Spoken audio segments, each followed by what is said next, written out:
All right. This week is going to be, it's kind of a strange week because number one, you're not going to be here for 2 days. The other thing is they would be early dismissals anyway, so we wouldn't have a lot of time for writing. So I decided not to do spelling this week. And also, I'm not going to do a mentor sentence. But this gives us a chance to kind of catch up on and look at some of the mentor sentence worksheets that we haven't been doing. So we can kind of get more of a feeling of things that they would ask you on these. So if you could find the one that's for the man who walked between the towers, get that one if you don't have it. So pause this and get it. Now that you have it, here's what we're going to do, because the first part always says to circle for mistakes in the sentence, then to rewrite the sentence correctly.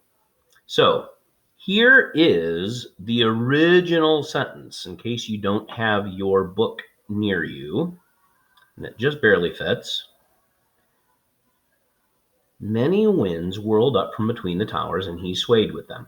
Now, what I'd like you to do is pause the video here and do the circling on this of the mistakes in the sentence. So go ahead and pause it and do your circling.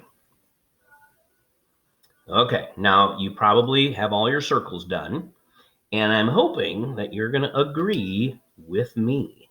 So the first thing I noticed is that this is not a capital M. So I'm going to circle the M. I also noticed that it says mini, and this is many. They're not even the same word. If they were mini winds, you probably wouldn't have to worry about it.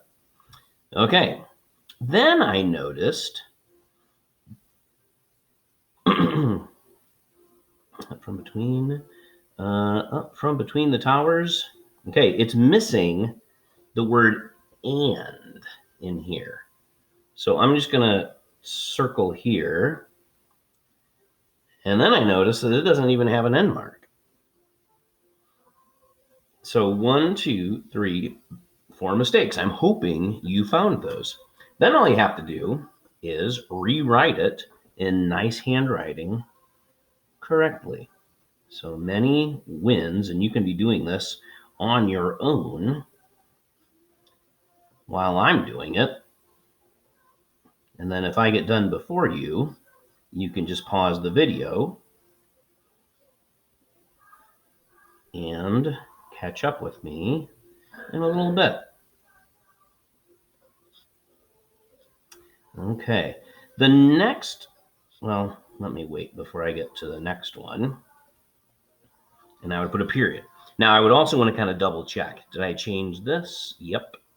Did I change the and? Yep. And did I put an end mark? Yes.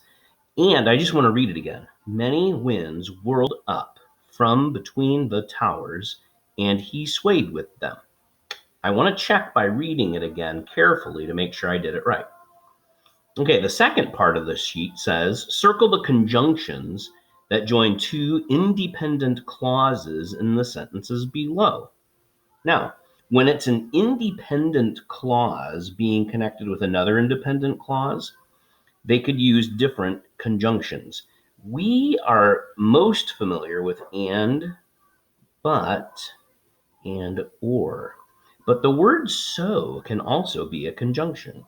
So when I look at this, they took it to the unfinished top 10 floors, and they waited until nightfall. There's and. I'm going to circle that. That's my conjunction.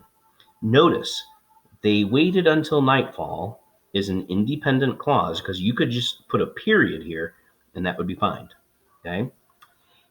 It missed, so it landed on a ledge. Hopefully you noticed the word so in there. And it missed, that could be a sentence all by itself because it has a subject and a verb. It landed on a ledge. That could be a sentence all by itself too. Okay? All right, number 4. It took 3 hours to pull the cable back up, so it was past dawn before they were ready. Now, I think you could probably figure it out and have already circled. So, notice, totally independent sentences. It took 3 hours to pull the cable back up. It was past dawn before they were ready. They could be all by themselves. It was terrifying, but it was beautiful. There we go. There's my conjunction. He walked back to the roof and held out his wrists for the handcuffs. And there's the and. Okay. And so he held out his wrists for the handcuffs. That could be all by itself as a sentence. He walked back to the roof all by itself. Okay, the last part says to circle all the vivid verbs in these sentences. We're going to do all of the action verbs, and we're going to just assume they're all pretty vivid. All right. The cable's middle plummeted toward the street. Can you find a verb in there? Circle it if you can. What did the middle do? It plummeted. And that's our verb. Let's look at this one. As the stars faded, they tightened it between the towers. Well, the verb is going to tell us what the stars did. Faded is our verb, isn't it? They tightened it between the towers.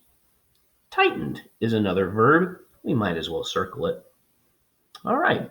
So when we do worksheets, that's kind of the idea of what's going to be happening on these different worksheets. Now, if you would, find the one that's for the story, Come On Rain. All right. And I'm going to get the sentence written down the way it's supposed to be. First drops.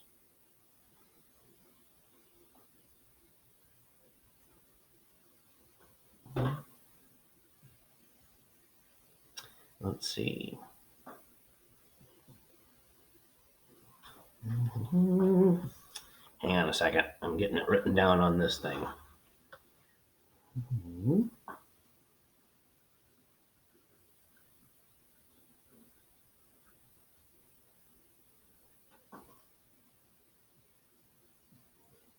My printer at home kind of gave out on me. Otherwise, I would have just printed this off.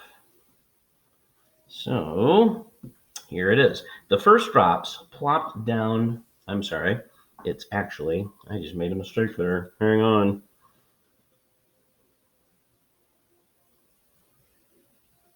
There we go. The first drops plop down big, making the dust dance all around us. Okay. Use this to find 4 mistakes in the sentence. Now remember, pause this if you don't have that sheet yet. Okay? So the first drops plop down big, making the dust dance all around us. Go ahead and do your circling. Pause it here. When you're done circling, then play the video again. Okay, hopefully you're done. And I'm going to put this aside because you would have already done yours.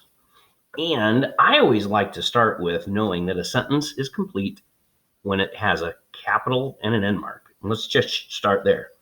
Does it have a capital? Nope. Does it have an end mark? Nope. Look at that. 2 of the 4 already done. The first drops plops down big, making dust dance all around us. Okay, what noticed for me was this word, that S shouldn't be there. It's just the first drops plop down big. And then I also noticed that there was a comma right there. So now, 1, 2, 3, 4, I'm going to fix those when I rewrite it. So I'll give it a capital. And ignore the fact that I'm making little mistakes. I'm sorry, I'm using a pen, so I have to do that. This is why you shouldn't rush, kids. All right. Oh, look what I did. I forgot the comma. Making dust dance all around us.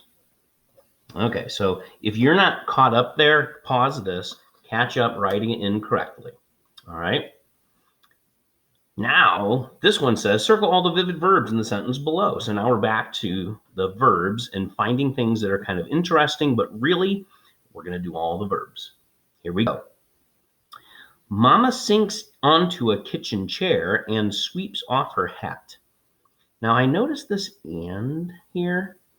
Now, a conjunction means that there's going to be more than one of something usually. And in this case, I can see that Mama sinks into a chair. This is what she's doing. It's very vivid because it's not just regular sitting. She's kind of leaning back. She probably doesn't have good posture, does she? It's a little more vivid. She's kind of leaning back, probably very tired if you're sinking into it. And sweeps off her hat. So Mama is going to sink into a chair and sweep off her hat.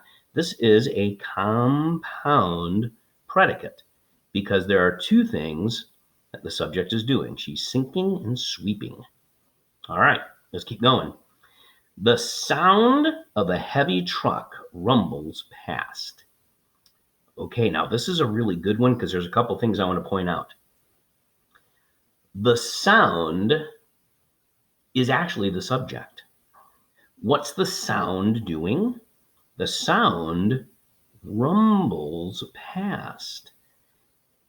The truck isn't actually the thing that's rumbling. It's the sound that's rumbling past because the truck is going to be the noun that's at the end of our prepositional phrase. Of a heavy truck. That's a prepositional phrase which we could just get rid of, and it would say the sound rumbles past. So rumbles is our verb. Okay, I want you to do number 4 on your own before I do it. So go ahead and find the verb and circle it. Pause if you have to. All right, if you don't have it circled yet, pause this because here I go. I am sizzling like a hot potato. Well, I am sizzling. This is what I am doing. So sizzling is that good vivid verb there. Here we go. Do the next one on your own. It streams through our hair and down our backs. Okay, go ahead. Pause it. All right, hopefully you're back. It streams through our hair and down our backs. It is streaming. That's the verb. Hopefully you circled it. Through our hair is a prepositional phrase. Down our backs is another prepositional phrase. So there are no verbs in there at all. All right, here we go. It freckles our feet, glazes our toes. All right, pause it and circle them. Okay, here we go. It freckles is one verb. Glazes our toes. That's another verb. So freckles and glazes are our verbs. Now, this part's kind of fun. It says change the verbs below to make them more vivid. The verbs have already been crossed out for you. So here we go. I run back home and slip up the steps past Mama. All right, so run is kind of boring. Can we maybe come up with another word? Go ahead and pause it and think of something and write it in. All right, hopefully you're unpaused and you wrote something in there. Maybe you wrote something like sprint.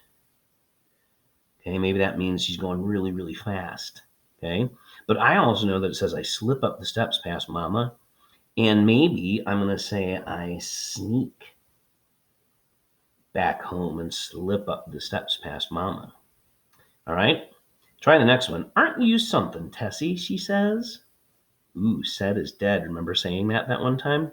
Okay, replace says with something else. Go ahead, pause this and replace it.